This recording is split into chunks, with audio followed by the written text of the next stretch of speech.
వచ్చాయి. ఆ ఫలితాలు రావడం పట్ల అక్కడ కూటమి నుంచి ఎలాంటి స్పందన వినిపిస్తోంది?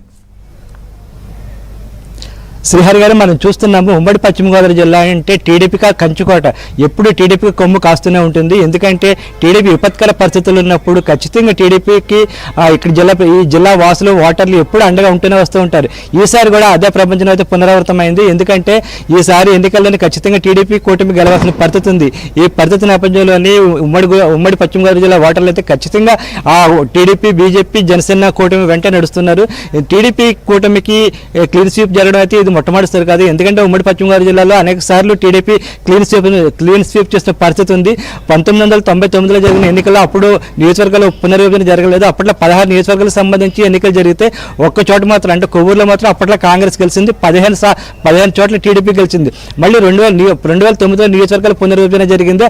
ఆ తర్వాత 2014లో జరిగిన ఎన్నికల్లో మొత్తం 15 స్థానాల్లోని టీడీపీ కూటమి అంటే అప్పట్లో టీడీపీ, బీజేపీ కలిసి పోటీ చేశాయి. అప్పుడు కూడా టీడీపీ కూటమి ఘన విజయం సాధించింది. మళ్ళీ 10 సంవత్సరాల తర్వాత మళ్ళీ ఇప్పుడు 15 స్థానాలను టీడీపీ, జనసేన, బీజేపీ కూటమి కైవసం చేసుకున్నాయి. అసలు ఇంత ప్రభంజనం వస్తుందని చెప్పి ఎవరు ఊహించలేదు. అయితే టీడీపీ క్లీన్ స్వీప్ చేయడం ఇక్కడ చెప్పుకోదగ్గ విషయం కాదు. అంతకన్నా ముఖ్య విషయం ఏంటంటే చాలా మంది అభ్యర్థులు అయితే భారీ స్థాయిలో అసలు రికార్డు స్థాయిలో ఘన విజయం సాధించారు. చాలా చోట్ల 50,000, 60,000, 70,000, 40,000 అసలు ఇంత స్థాయిలోని మెజార్టీ వస్తుందని చెప్పేసి ఏ అభ్యర్థి కూడా ఊహించలేదు. మనం చూస్తున్న మంత్రులు సైతం భారీ మెజార్టీతో, భారీ ఓట్ల తేడాతో ఓడిపోయారు. తాడేపల్లిగూడెం చూడవచ్చు. తాడేపల్లిగూడెంలో చూస్తే మంత్రి కొట్టు సత్యనారాయణ దాదాపు 61,000 ఓట్ల తేడాతో ఓడిపోయారు. ఇక తణుకు సంబంధించి మంత్రి కారుమూరి నాగేశ్వరరావు అయితే ఏకంగా 71,000 ఓట్ల తేడాతో ఓడిపోయారు. ఇంత సునామీ ఉంటుందని ఎవరు ఊహించలేదు. అదేవిధంగా మరో మంత్రి మనం చూడొచ్చు.